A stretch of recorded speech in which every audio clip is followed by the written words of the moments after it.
Hello दोस्तों, Vinod Patel blog में आपका पुनः स्वागत है।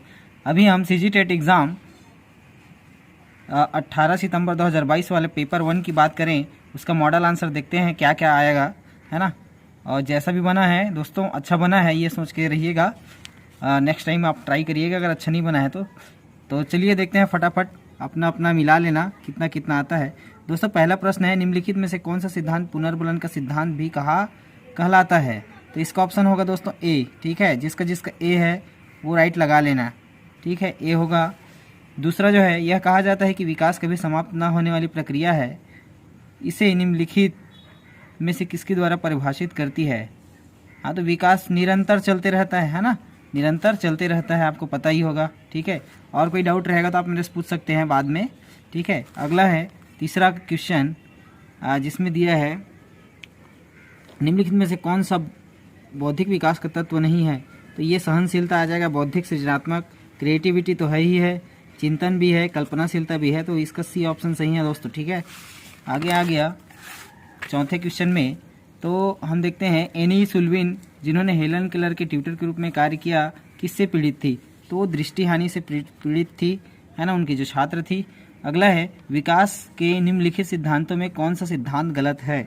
मिला लेंगे दोस्तों ना, कोई भी सेट मिला हो आपको, आप क्वेश्चन को मिला लेना। ठीक है, तो इसमें है विकास के निम्नलिखित सिद्धांतों में कौन सा सिद्धांत गलत है।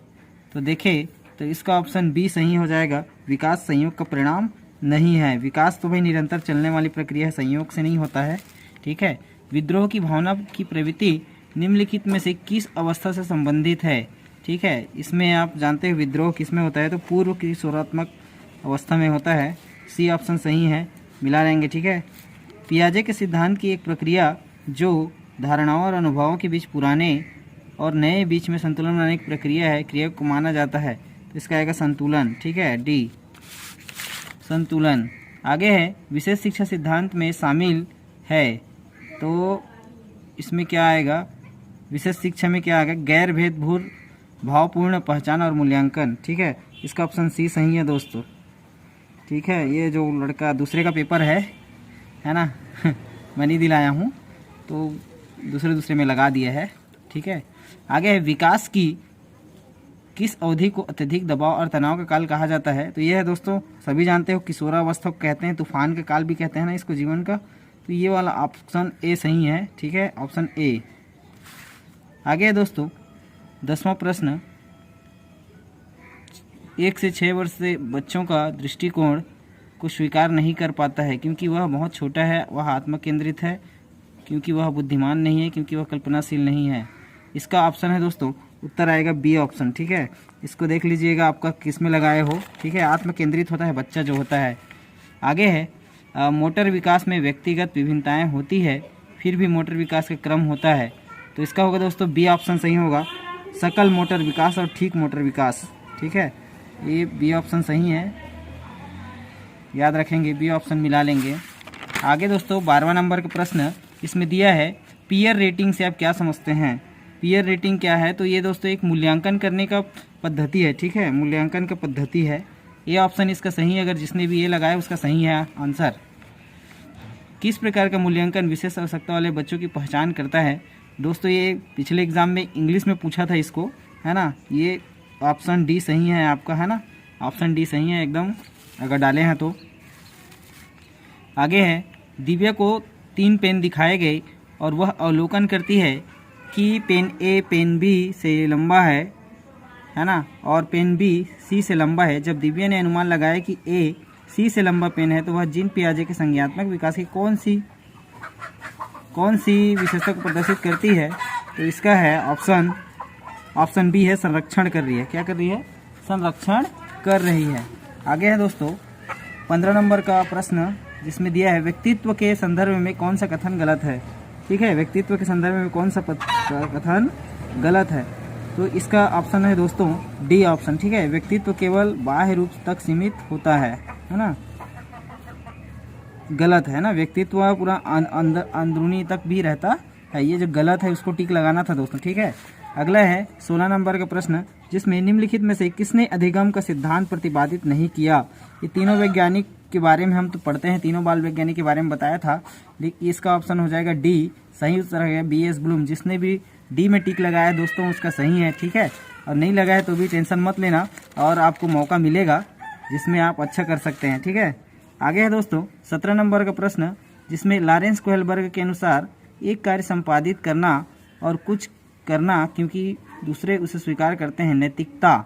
तो दोस्तों इसको हम लॉरेंस कोहेलबर्ग के बारे में पढ़ने के लिए बोला था आपको, आप पढ़े रहे तो ये है ऑप्शन ए पारंपरिक जो रहेगा, ठीक है। अगला है 18 नंबर का प्रश्न, जिसमें स्मृति का स्तर और समझ स्तर के शिक्षण मॉडल के रिटेंस में कौन सा चरण प्रमुख है।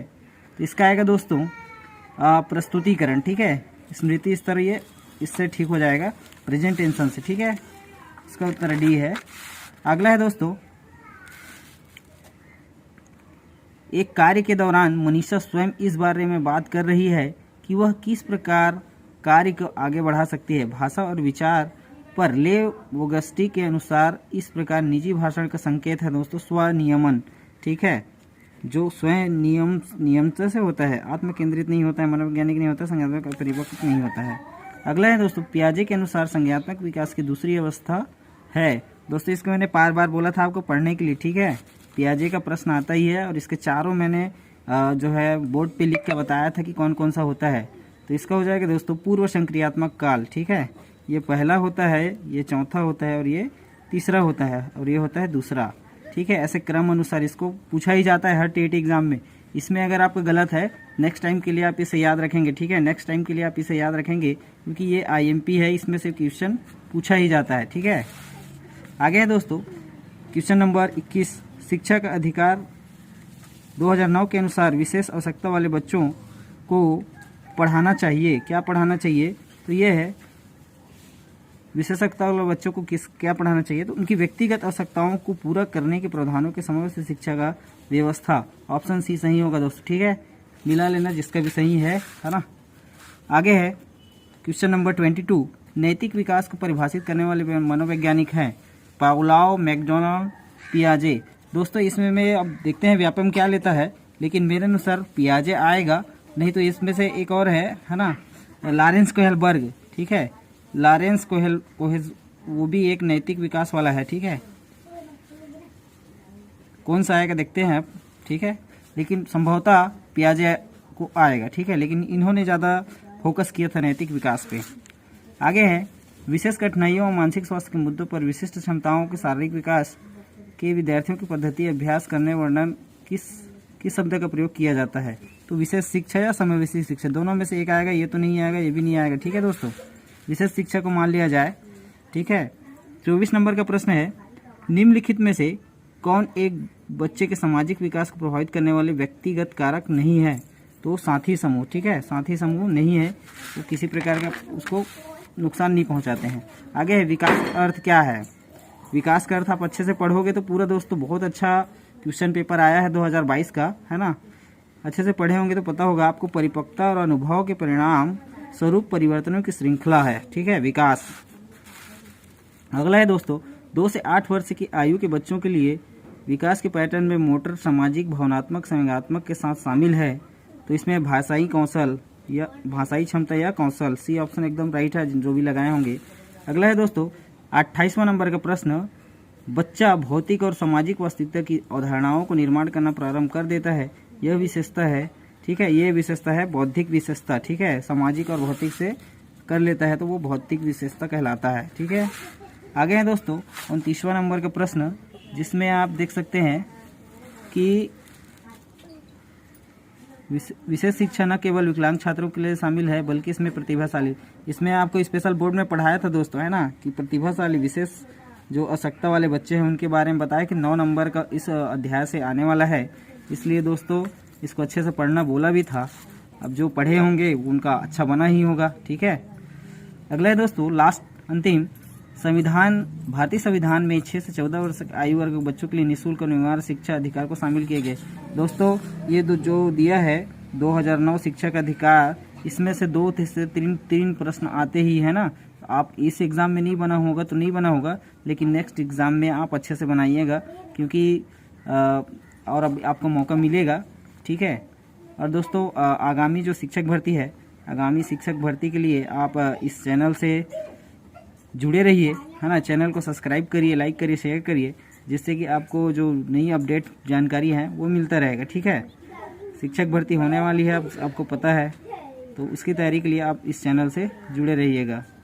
आगामी शिक्षक भर्ती के लिए चैनल को क्या करेंगे, सब्सक्राइब कर दीजिएगा, ठीक है, ताकि आपको अन्य वीडियो है वो प्राप्त हो जाए।